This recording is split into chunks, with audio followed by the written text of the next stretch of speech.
Hey, what's up, y'all? My name is Devontae, and I sacrifice my time so you don't have to.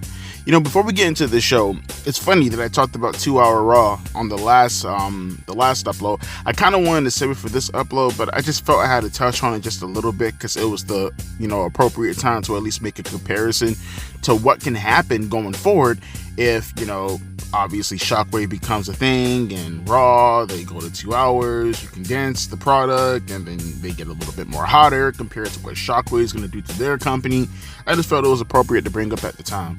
One of the things that I didn't bring up because it wasn't appropriate, but it could be a standalone point, not a whole video standalone point, but an intro point nonetheless. Again, if you guys don't care, timestamps are in the description box below to go directly into the review, is the fact that there are a lot of fans right now who are upset at the fact that Raw is gonna go back down to 2 hours. And, they're trying to spin this and they'll say things such as, for an example, oh wow, that must mean Triple H is doing a great job booking if people don't want the show to go back down to 2 hours. Nah, man, it's just that, they're conditioned. That's it. Like, I get it. It's like, I'm not gonna, turn this into some, I don't want to call it some Stockholm syndrome or something like that, where it's like, oh man, I love the abuse and I don't want to leave the abuse. I love the fact that you guys are torturing me right now at the moment. It's nothing like that. It's just that, I don't want to say nostalgia. I don't know. It's kind of hard to explain, but when you see something for so long, you just get used to it. I've lived my entire life watching wrestling. What's scary, to be honest with you? 3 Hour Raw has been going on for 12 years now. As far as me watching wrestling on a consistent basis, that was in the year 2000. I think I've talked about this plenty of times before. You can check it out on my Jericho Downfall video.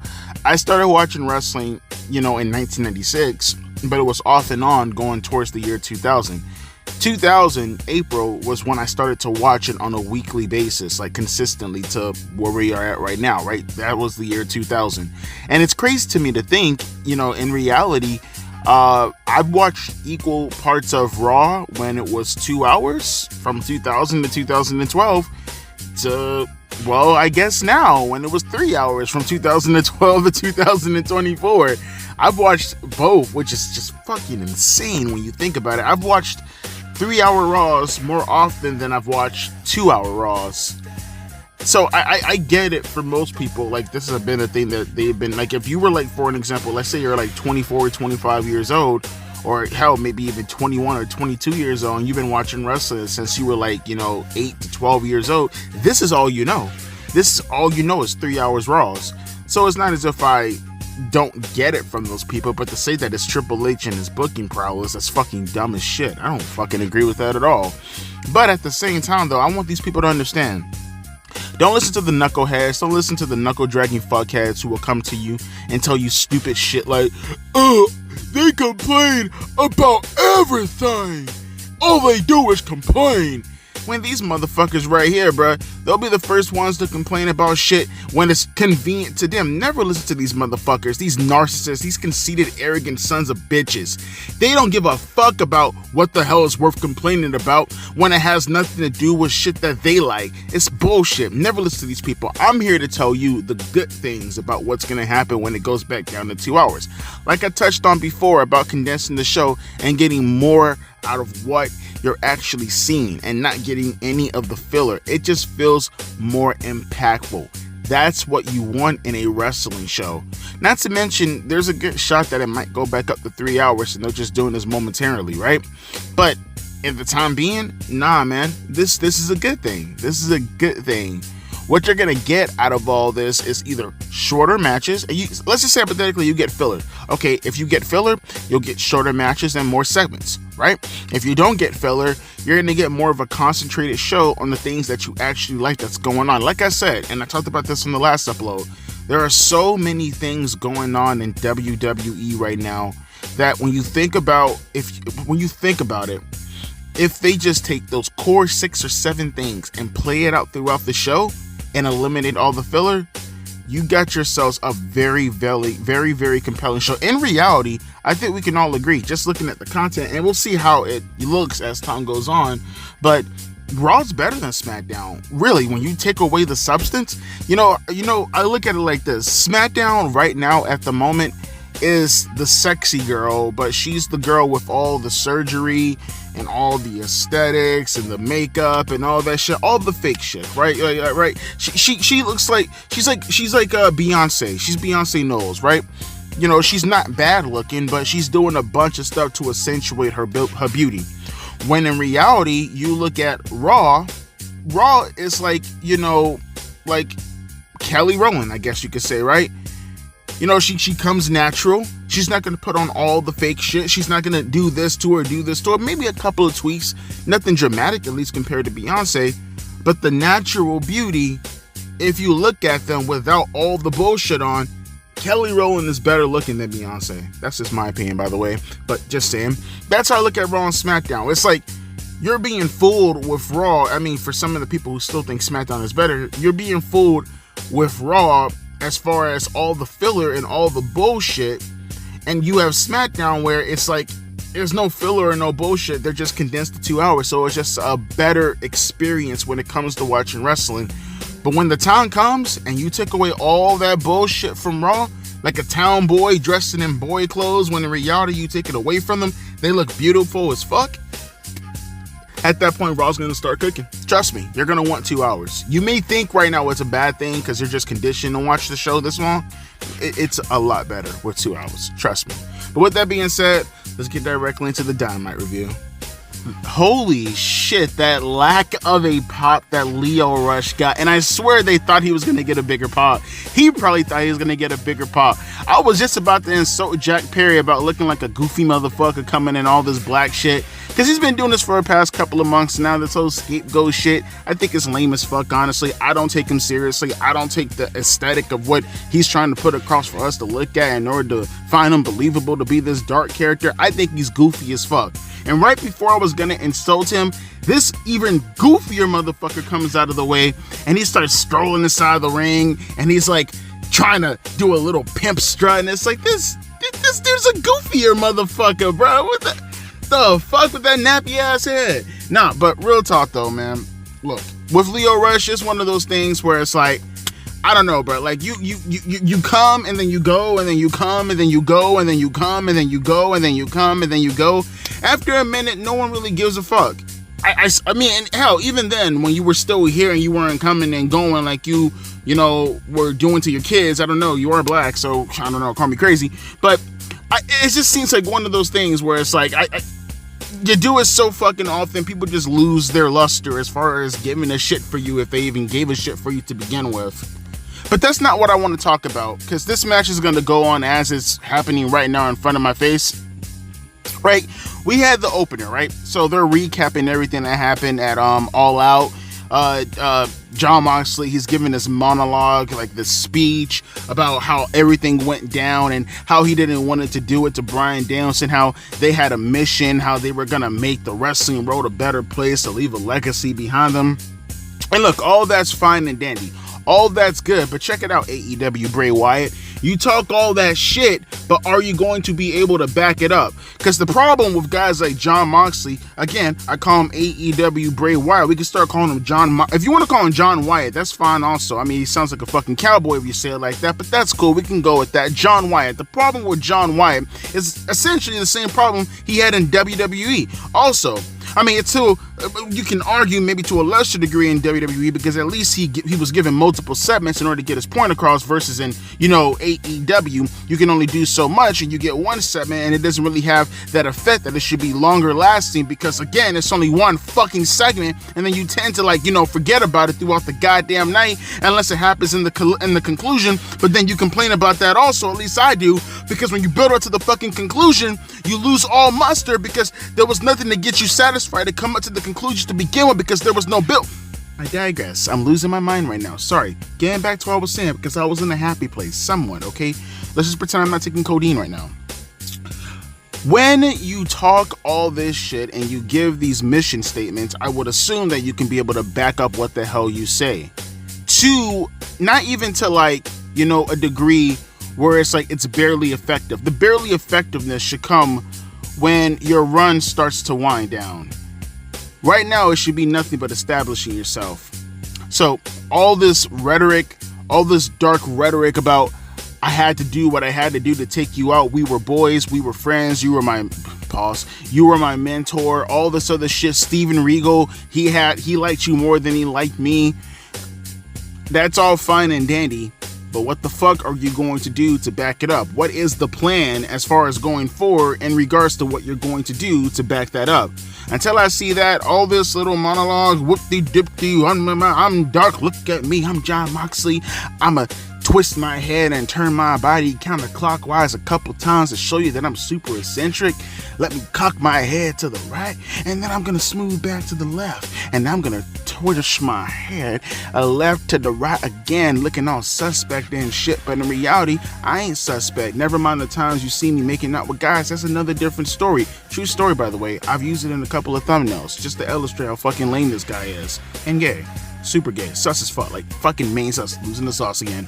Just give me something in detail that I can work with from a storyline standpoint to make this all make sense. Darby Allin came to the arena. He's been bitching and groaning and moaning and complaining and laning and waning and aining and feigning and fucking Miami and franking. He's there. Make it a point. Establish something. Hell, it doesn't have to be no beatdown segment, but establish something. You're both here. Establish something. Otherwise, empty words. And then we come to the actual opener in itself as far as live is considered. And Christian's in the ring, right? He's with the patriarchy. He's cutting a self-promo. He's calling Nick Wayne his son, even though Nick Wayne ain't really his son, or maybe he is his son, and maybe his wife Denise divorced him for a reason after finding out about a couple things that she didn't know was a thing. I mean, I don't really blame him. I mean, Nick Wayne's mom has got it going on. I mean, I wouldn't pull out either, but that's just me. But yeah, he starts to talk about how he has his little fake money in the bank cash in briefcase in the. I mean, seriously, can we talk about that for a second though? I feel like I touched on that already, but like really, how much shame do you not have to just outright, like literally no decency whatsoever, to have anything in regards to self-respect for yourself, to just outright copy the money in the bank concept? They even went with the cash in shit. Hell, makes matters even worse. Towards the end of Christian's little, again, monologue promo, nothing really came out of it. No one came out. Nothing happened. Hopefully we get to see what the hell is going to, build off of what you see in the promo, even if it's just to make a challenge for Collision. I hope we can get a follow-up with the promo, because essentially he was just there just to put over Luchasaurus and, Kill Switch. But, if you're just there to just show off your little shiny contract, I don't really give a shit about that. But it's not even just that, bro. You seen how he ended, and mind you, I fucking love Christian, but you see how he ended his little promo thing too? It's one thing to just rip off the money in the bank concept just so unashamedly. Like, I would be embarrassed to copy someone that fucking hard, but maybe that's just me. But like, to end your thing with Paul Heyman's catchphrase, the reigning, undisputed. I mean, really, all you just switched out was Universal Champ for the contract winner, whatever AEW is calling it. It's like, I get it. If that's your way to get heat, that's fine. But I don't know. For me, even if it was just to get heat, I would be embarrassed. Just me.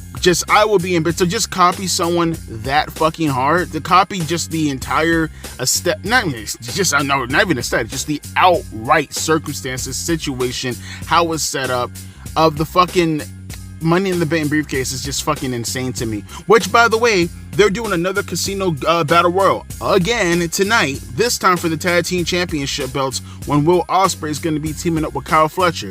Looks like those two are going to probably be feuding in the future, so we're not going to probably get to Ricochet and Will Ospreay anytime soon. That match probably, honestly, might not happen till Revolution. I swear to God, because if they keep this off long enough with Kyle Fletcher, we're still like in the early, September. They could build this all the way up to Full Gear if they want to. I mean, they might do Ricochet and, Will Ospreay at Full Gear, or maybe they won't, and they'll just hold off on this till Revolution. We'll see how that plays out, but that's going to be a thing. Looks like Konosuke Takeshita wasn't too fond of Will Ospreay getting that shot also. I mean, kind of weird that Don Callis would use Will Ospreay for Kyle Fletcher rather than Takeshita, who's standing right there. Kind of feels like it's an angle, right? But we'll see how that plays out throughout the night also. But as we've seen right now with Jack Perry pretending to be like he's gothic, emo. Okay, someone get his gun away from him. We don't need a list. Look for a list. Does he have a list? I'm pretty sure he has a list. Keep him away at least 100 yards, maybe 100 miles away from the nearest school, and we should be okay with him going up against, this guy right here, looking like he has cotton balls inside his head, but they're black. But with that being said, continue on with the show, and trust me, I'm nappy-headed also, okay? I mean, now I got dreads, but I was in that same stage. I was like, oh, Devontae, you're picking on your own kind. Man, I pick on everybody. Suck my dick, nigga. I told you already. Actually, suck my pubes. With that being said, continue on with the show. I keep trying to tell everybody, man, look, man, this is good. This is good. This is a nice way to, again, you see the title and the thumbnail, right? Or the title, the title and the timestamp, excuse me. The one I had before this, it said that, it doesn't matter, like, how you set everything up. But all that matters is the follow-up, right? And you're giving us some good setups, man. The thing is, how are you going to follow it up? Because these matches, no one gives a fuck about these matches. Look at this goofy-ass stable private party. This shit is stupid as fuck. These dudes are dumb as fuck. No one gives a fuck about this. No one gives a fuck about that goofy-ass opener with Lio Rush and Jack Perry. If you care, Jack Perry won the match. Whoop-dee-dee. I mean, what the hell did I tell you that you didn't know beforehand, right? But the stuff that happened afterwards, right?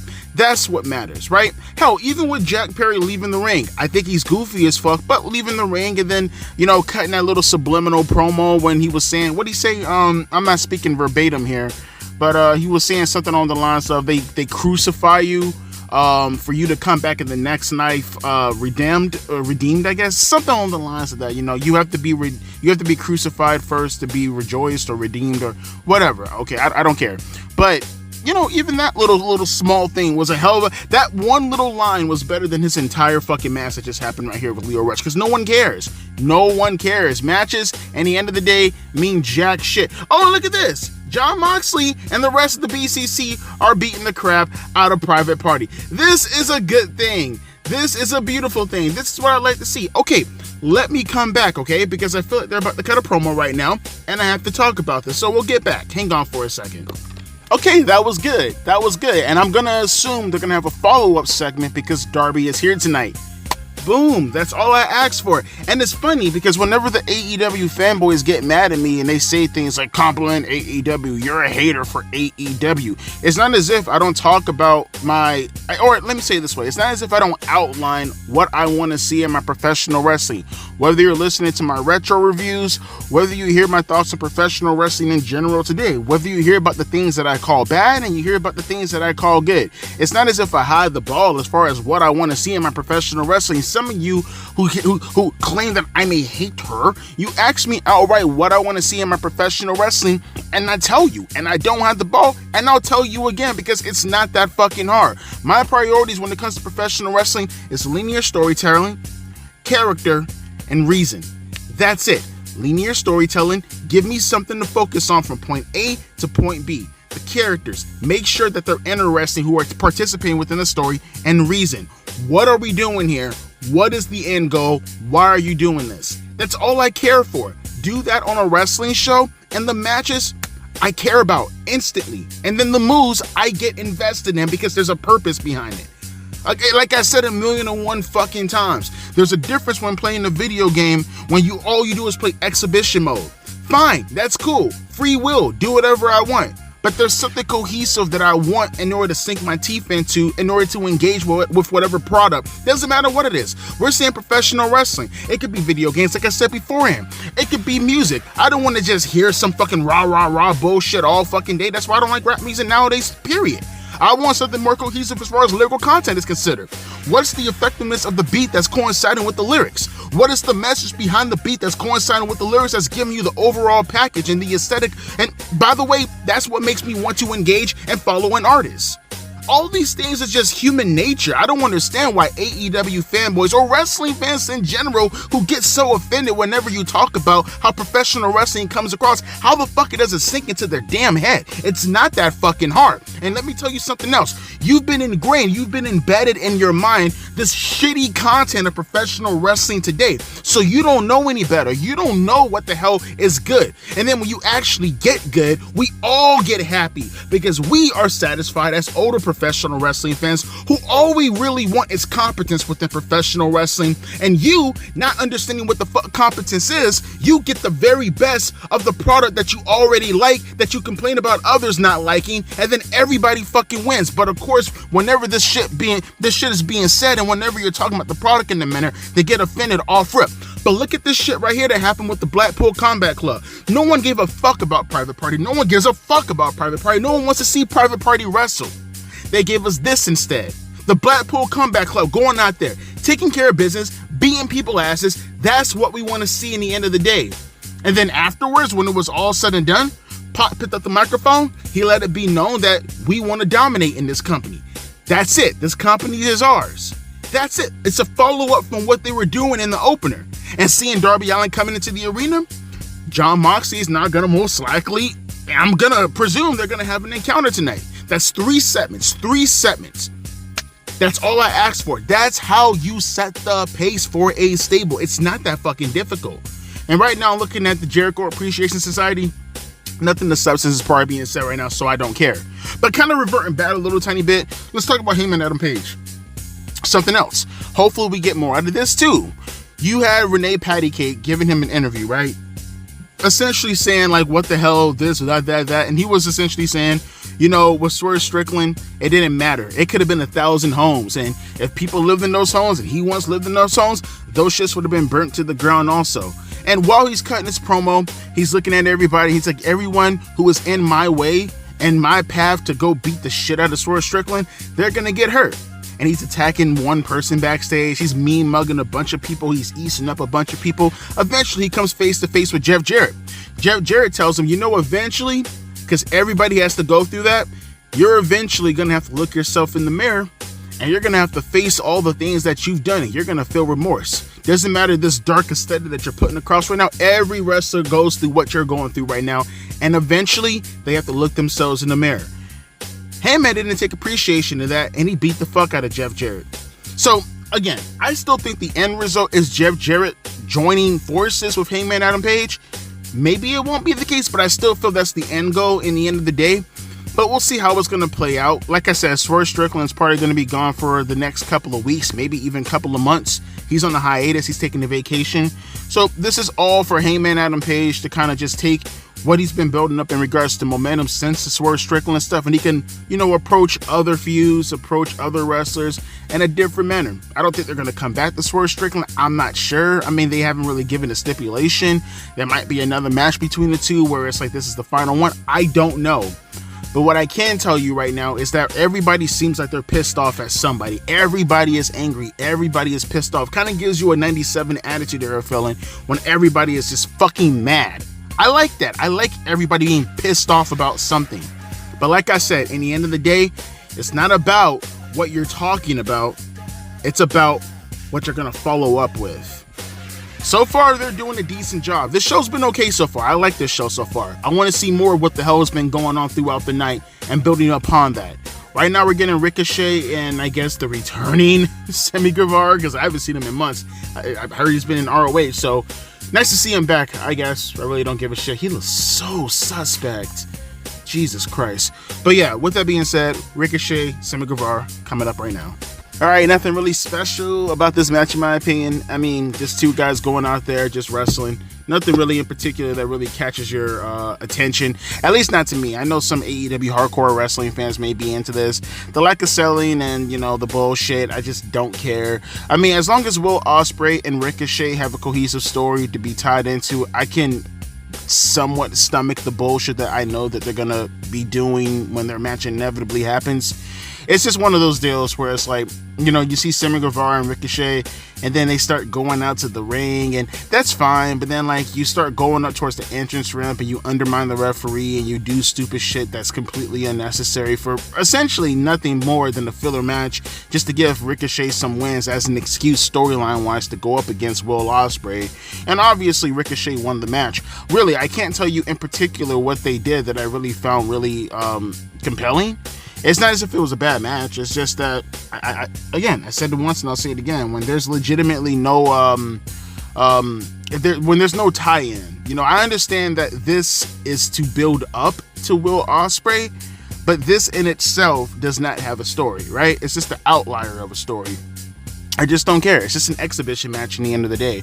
This match could have went a hell of a lot shorter, and we could have, had some developments with the BCC stuff and Darby Allin, or maybe we could have followed up with Heyman Adam Page.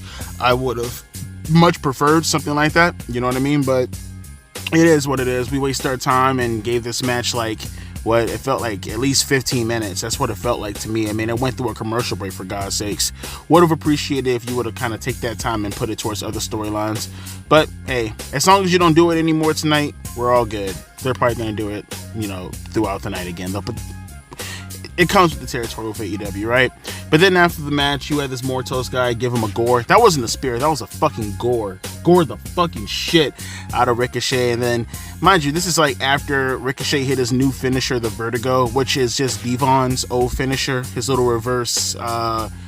I guess Devon didn't do it like that. Devon would do he'll pick you up in a reverse net breaker and then drop you, right? So he'll pick you up just like Ricochet does, but he'll just drop you. I guess with Ricochet, it's like a sit out, but it's essentially Devon's old finisher. But he won the match on that, and then afterwards, like I said, Mortos gave him a gore. And Sammy Guevara not even really selling the finish, because I guess you can't if the storyline calls for it. He comes back in the ring and saves Ricochet from Mortos. And, Ricochet gets back up as if he wasn't just hit with a gore. And it's, I don't know. That kind of shit just doesn't appeal to me. But, yeah, with that being said, continuing on. Actually, you know what? Let me hear this loser Kazuchika has to say. We'll talk about that and then we'll continue on. All right, here we go. So Darby Allin's getting ready to come out right now. Okada literally didn't say shit. He's so cringe. I don't know. What do you guys seeing? This motherfucker is beyond me, bro. He's so fucking cringe. He just talked shit about being the Continental Champion. Then Don Callis and Konosuke pulled up on him, and then, he was like, he'll be champion, but not Continental Champion. And then he walks away, then he comes back and he calls him a bitch. And it's so fucking cringe and stupid. I mean, to be fair though, I'm not gonna lie, I kind of do want to see Okada and Konosuke, just because I know it'll be hard hitting. Just as long as the stupid strong style. I get up, fighting spirit, taking shit, diarrhea squirts on my asshole. Kick out a one. And then, I kind of do want to see the match. Two big boys going out there beating the shit out of each other. But that's a story for another day. Darby Allin's coming out right now. Hopefully we can get a follow-up on the Jon Moxley stuff. Leave me satisfied. That's all I'm saying. Leave me satisfied. Pause. I thought they were going to go into a whole little video package with the whole 9/11 stuff. They talk so solemn and, and don't get it twisted yet. 9/11, crazy. It's been 23 years, man. I still remember when I was in the 4th grade and my teacher was in the classroom and she was freaking the fuck out, bruh. I still remember 9/11, bruh. I still remember sneaking my Game Boy Advance and playing it inside the classroom and, hearing my teacher freak the fuck out about, oh my God, the planes just hit the building in New York City. And then, the kids, I don't know what the fuck is going on, you know what I mean? She turns on the TV and all the kids are watching it. I mean, for us kids, we don't know what the fuck is going on. We're just watching the TV, no different than everybody else. Then they tell everybody to come into the cafeteria, because at the time they thought they're gonna bomb everybody and all this other stupid shit that you think about now, and it's just wild that we went through all that. And then the second plane hit the towers and all this shit. And I remember my vice principal at the time, apparently she had a family member who passed away in 9/11, believe it or not. I know nothing of the situation, but I remember her, they were honoring her when the 5th graders were graduating that year, and she was crying on stage about one of her family members passing away in the terrorist attack. So at least for me, 9/11, I have no relation to it whatsoever, but I could say I know a handful of people who were affected by it personally. So 9/11, 23 years, crazy that it's been that long. But nevertheless, though, you have this match right now that I just don't give a shit about. You got Alicia Fox versus Mariah May. Devontae, that's not Alicia Fox for being racist. Bruh, look at her. I don't care. Shut up. Shut the fuck up. No, I'm joking. I'm not racist. I love her. I want to fuck her asshole. I'm telling you, I love her so much, though. But going back, let's talk about Darby Allin and Jon Moxley. So, I like this. I like what they were. I like the whole concept. I like how they were talking to each other. No fists were being thrown. No need for it. Darby Allin comes out to the ring. He's like, I'm here, Moxley. Let's talk. And then Moxley comes out to his badass theme song that I just can't get over. Again, it's so fucking badass. I fucking love it. Comes out to the ring. He starts to talk to Darby Allin. Now, I didn't know where this was going to go, but apparently Jon Moxley took it upon himself, and I guess the whole reason as to why he wanted to talk to Darby Allin was, I mean, he wanted to punk him out. He thought he was bitch made. He straight up just asked him, straight up, I want to talk to you because all this stuff about you being ready for the world championship, you ain't ready for that, dog. Like, it's been 5 years, 2 years, right now, none of this shit, you ain't ready. So I'm gonna need that title shot. And I'm like, damn, just straight bitched him out. And Darby Allin retorted back with, you know what, I looked at you as a hero. All these years of people that I was looking up to who end up being phony, they're big fat phony. They're fakes. They're phonies. And, with you, it was a little bit different. I remember our first meeting was at some rinky-dink independent show. And I thought to myself at that point, damn, this dude is true. He's genuine. He loves this business.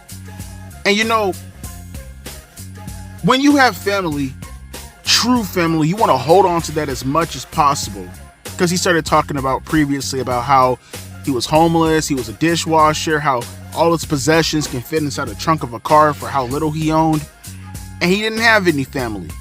But Jon Moxley did have family, and for a guy that he looked up to have family and the way he looks at family, for him to turn on Bryan Danielson in the way that he did, he thought it was despicable. And he no longer sees Jon Moxley as family.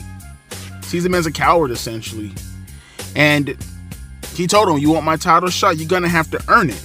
You can't, you're just as entitled as the people that I talked about, that I thought I just didn't look up to. Like you turned out to be those scumbags. And Jon Moxley was essentially saying, I didn't want to do this. I have to earn it? You want me to earn it? I didn't want to do this. Okay, I'm going to earn it. Me and you, Grand Slam. Because initially it was going to be Darby Allin and Bryan Danielson for the World Championship. But obviously after what happened to Bryan Danielson, he's selling the effects of the stuff that happened. And I'm assuming Jon Moxley is going to, get attacked by Bryan Danielson after the show or something along the lines of that, or after the match. And that's going to be the main event for Full Gear. That's why I'm presuming that's going to be the case. Okay, I'm cool with that. I'm actually cool with that. See, my thing going into this match, because that was the end of the promo, Jon Moxley bowed out, gave respect, as much respect as you can after bitching out a guy. He gave respect to Darby Allin, gave him the ring and everything. Him and Marina Shafir, who's looking more and more sexier by the week, and more badass by the week also too. Gave him the ring, let him have his thing. But my thing is, like I said, the whole night, it feels like the theme of the night is the follow-up. You can talk all this shit. You can talk this big game, and I like the shit that you're talking, and I like the game you're fronting with. But it's all about the execution. It's all about the conclusion. It's all about the finale. It's all about what is the ending. When you go to Grand Slam, if this is going to be the match, I don't care what you have to do creatively. I don't care what you have to build up right now to put as the opener. This match needs to close the show. Simple. No conversing back and forth. I'm telling you right now, I'm going to tell you right now, the show's in 2 more weeks. I'm going to outright tell you guys, if this match opens, it kills the whole vibe for me. Yep, just like that. If this match opens, kills the entire aesthetic for me. Know that it's going to be a big rant. Know that I'm not going to give a shit about this match if it opens. Yes, it's that serious. I need this match to close out the show, especially with the shit that I presume they're going to do in the match, given it's Darby Allin and given that it's Jon Moxley. I have to put up with the hardcore shit that's probably going to happen with this match. The least you can do is give it purpose, give it meaning. As long as they don't do stupid shit, because contrary to belief, I don't hate hardcore wrestling. I hate garbage wrestling. There's a big difference. Hardcore wrestling is Triple H and Cactus Jack. Storytelling elements that happen to include weapons, tamed weapons, and it ended the match whenever they got to the Extreme. Garbage wrestling is what Swerve Strickland and Heyman Adam Page did. Upping the ante for the sake of upping the ante in spite of the story that they're trying to tell. If Jon Moxley and Darby Allin can give me a subtle hardcore match, but the main aesthetic, the main purpose is to transition that world championship, that number one contendership to Jon Moxley to eventually go up against Bryan Danielson, and we get a nice conclusion after that with a follow-up as far as Bryan Danielson attacking him or something on the lines of that, I'm A-okay with that. Giving you my outline right now as far as going into this show before anyone bitches when I inevitably bury that shit if it opens up in 2 more weeks. But you need to close with it.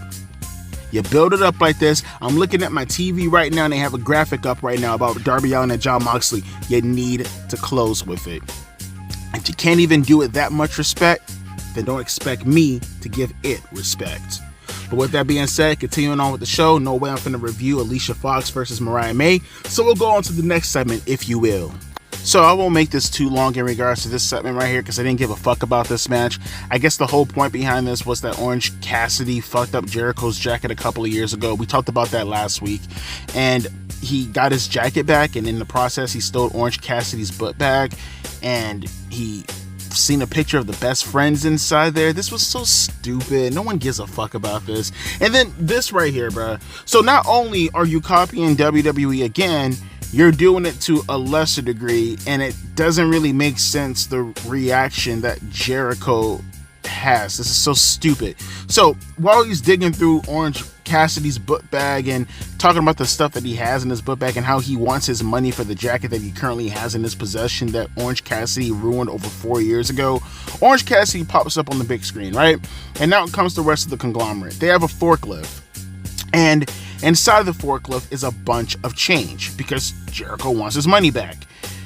They take the change that's inside the forklift, it's a bunch of pennies, and they pour it inside Jericho's new car, right? And Jericho's overreacting because, like, I'm looking at this shit and it's like, okay, one, they just blatantly, because again, this is just a night of copy off of WWE, I guess, right? If it's not the Money in the Bank contract, if it's not copying off of Paul Heyman's catchphrase, then you're still in segments from fucking 25 years ago with Austin pouring the cement inside Vince McMahon's convertible, but they're doing it with pennies. It's like, I mean, Jericho, he didn't ruin your car. Like, why is he overreacting? I mean, bro, like, send someone back there to clean the pennies out of your car. I'm pretty sure it'll take every bit of maybe 30 minutes to clean up all that. Wouldn't take that long. Swipe up all the coins off the car and then stuff into a fucking jar. Maybe even less than 30 minutes. It would not take a long time to clean that mess up. They didn't destroy your car, but Jericho's like on his knees. My car! They destroyed my car! Whatever! Oh, it's me! And I get he's supposed to be in character, but it's like, good God almighty, how fucking stupid do you look right now? You look so fucking goofy. He didn't do anything detriment to your car. Like, you can clean that up. Like, it's pennies. You stupid. It's pennies. But okay, whatever. Oh, whatever. This was dumb. Everything about this was dumb.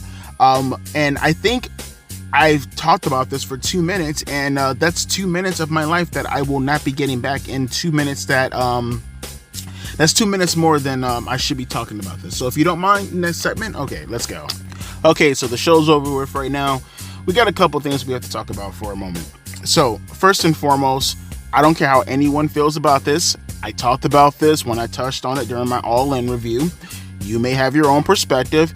You may have your own way of how you look at your professional wrestling, and I have my own way of how I look at my professional wrestling. I'm not going to sit here and I'm not going to mince words with people in the comment section. You have that one mark match that you like to see. No matter how you feel about your professional wrestling, no matter how you feel about your in-ring action, you have that one match that I know you want to see from an in-ring perspective.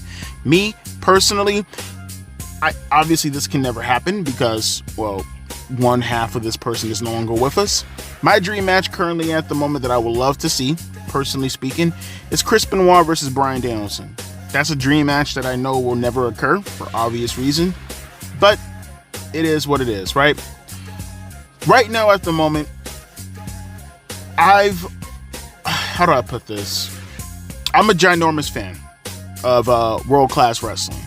European style of wrestling, technician, when you can actually make it feel like a sport without being too overzealous with it, right? When you can take an amateur style, flip it around, and you can simulate almost Olympic style wrestling, but with obviously more action that's occurring inside the ring.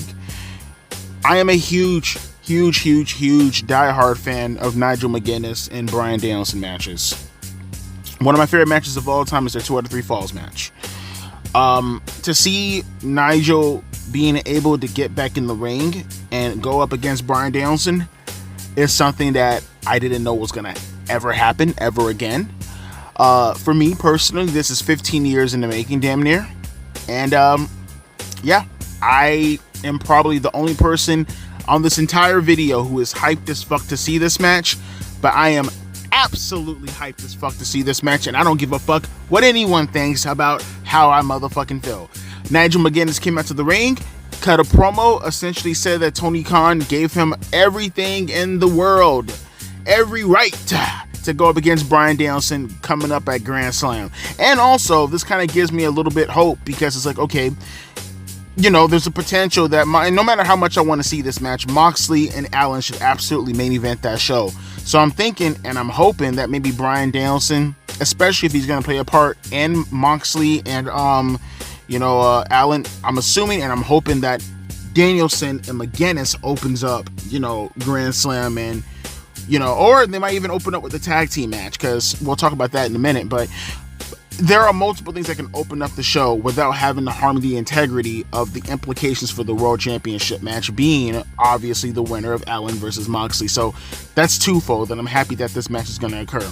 Happy because there's a good shot that now it's almost certain that Allen and Moxley are going to main event, and I want to see Mcguiness and Danielson. I've been looking forward to this for almost 15 years. But that brings us to one of the potential matches that could also open the show. The Tag Team Casino Battle Royal, right? Now, they've been doing these Casino Battle Royals forever now. And honestly, don't know about you guys, kind of getting sick and tired of it already. Kind of feels like it's lazy booking. But it is what it is. You want to do this just to get everybody on the card, and as an excuse also to, make things a little bit more suspenseful. But this is getting a little bit ridiculous. Not just the Casino Battle Royal concept in itself, but this match is supposed to be random, right? The whole way of, at least for me, the way I look at this match, it's supposed to play out like a lottery, right? To see Will Ospreay literally be included in every variation of this, right? We're talking about for the World Championship, he won that one. That's how he got his match against Swerve. Whether it's for the International Championship, he won that one. Obviously, that's how he got the championship belt from Roderick Strong. And now he's won the one for the tag team chip. He literally won it in each division: the main event division, the mid-card division, and now the tag team division with Kyle Fletcher. And after a while, it starts to get ridiculous. Now, obviously, I don't have a problem with them pushing Will Ospreay in this manner, because clearly, even with the International Championship, he's the top guy of the company, right? Make no mistake about it, the face of AEW currently at the moment is Will Ospreay. Tony Khan's favorite wrestler at the moment is Will Ospreay. And that's fine. You want to put someone as your top guy that you feel is going to reflect your audience, I have no problem with that. He clearly sees a lot of things in Will Ospreay, and I get it. I completely understand. What I don't like and what I don't understand is the hypocrisy from the AEW fanboys. See, this is what I don't get. You guys talk all the fucking time about WWE, right? And your go-to line is, they overpush Roman Reigns. AEW doesn't do things like this, huh? They overpush Cody Rhodes. AEW doesn't do things like this.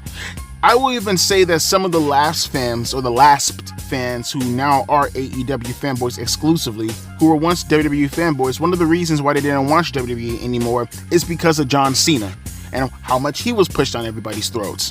Now, see, I don't mind the aspect of having a top guy. I even preach that. I say that you should have one guy that the company circulates around, and he should get the majority of the storylines. He should get the majority of the segments, and you should prop him up as a signal, or a symbol, of your company, right? That's how you can tell what a healthy product is, when you can at least align a top guy with the company in itself.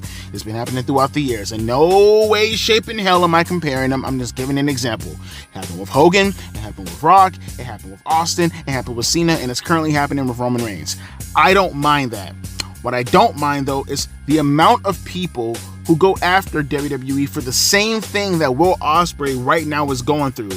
They are propping Will Ospreay up like he's the number one guy, and he is the number one guy, but he's about as effective right now. Right now, his current booking is about as fucking pretentious and about as obnoxious as the Cena booking, as the Cody Rhodes booking, as the Roman Reigns booking, and there's nothing wrong with that. But for the fucking hypocritical AEW fans to tell me all this bullshit about how your ideas are wrong, how the world should be, the way AEW is, but everybody is over, everybody gets an opportunity, everybody gets a chance, but then I see bullshit like this. You don't have any grounds to stand on. You don't have any legs to stand on to consistently go after WWE when this is your complaint, when this is your grievances. So I just want to know, now that the foot is now on the, or the shoe's on the other foot, I just want to know right now, are you guys willing to keep that same energy? Are you guys about as consistent as you were when you criticized top guys being the number one people, Vince McMahon's butt buddies? You know how they used to fucking refer to these people? Now that you're seeing Will Ospreay put in this same position, do we have the same thing going? Are we now consistent with that same attitude? Or does this just go one way, huh? This is ridiculous. Dude was in 3 random battle royals, a match that is determined strictly off of intervals, and he won every single fucking casino battle royal that he participated in. And not just winning every casino battle royal he's participated in, he's won every one in each fucking division. There's no excuse for that occurring. But like I said, if that's the way you want to put Will Ospreay over, I have no problem with that. But of course, with the AEW fanboys, it doesn't matter, because in the end of the day, all it matters is how small is the guy and how many flips he can do. If that meets their criteria, then goddamn it, double standards, activate. All I'm saying is keep that goddamn same energy for the same people that you consistently make fun of in regards to the WWE fan base, when the people who are propped up in the manner in WWE is the same exact manner as far as the people who are propped up in AEW. But with that being said, though, sorry if you hear the rain in the background. Florida, it's the fall season, it's hurricane season, you know how this goes, and if you don't, now you know. AEW tonight, for all I've been talking about, some of the negative things I have pointed out, I thought this was an overall fun show. I thought this was a good show. Probably the best show in a couple of weeks. I like this show. They were focused, they were sent, they had their head on straight as far as the stories that they were trying to put across. I like that there was not too much emphasis on the in-ring action, at least in comparison to the promos and the stuff that they were trying to get across. I do appreciate that. Now, granted, obviously, you're going to have some negative things. No show is going to be outright perfect. And I'm not here to say that AEW, for the most part, completely overwhelmed me with positive things, right? It's not like it was the show that happened in July when MJF turned on Daniel Garcia the first night. But this was still a very good show. It was more good than it was bad, is what I'm essentially saying. So kudos to them. But like I said, the theme of the night, at least for me, is the follow-up. It's the follow-through. You have all these things set up. Now next week is your go-home show to Grand Slam, which I guess doesn't really make any sense because Grand Slam is also a regular TV show. But I digress, though. What do you do to build up to Grand Slam now that you have all these pieces on the chessboard? How do you follow up with everything? What is the conclusion? I need to know this before going into Grand Slam, because I need to have a reason to give even more fucks about the matches that you present. And you did a good job tonight, but that's just one night. A broken clock is always right twice. It's the second time going to be next week. Only one way to find out. We'll see you next week. But with that being said, let me know your thoughts down in the comment section below. Let me hear some more people talking, bitching, cloning, calling. Oh, Devontae, you hate AEW. Okay, here's an episode for you so you can shut the fuck up, okay? Goddamn. Let me get the fuck up out of here, though. It's raining and I want to go smoke weed on my porch. So, deuces and a P-eyes.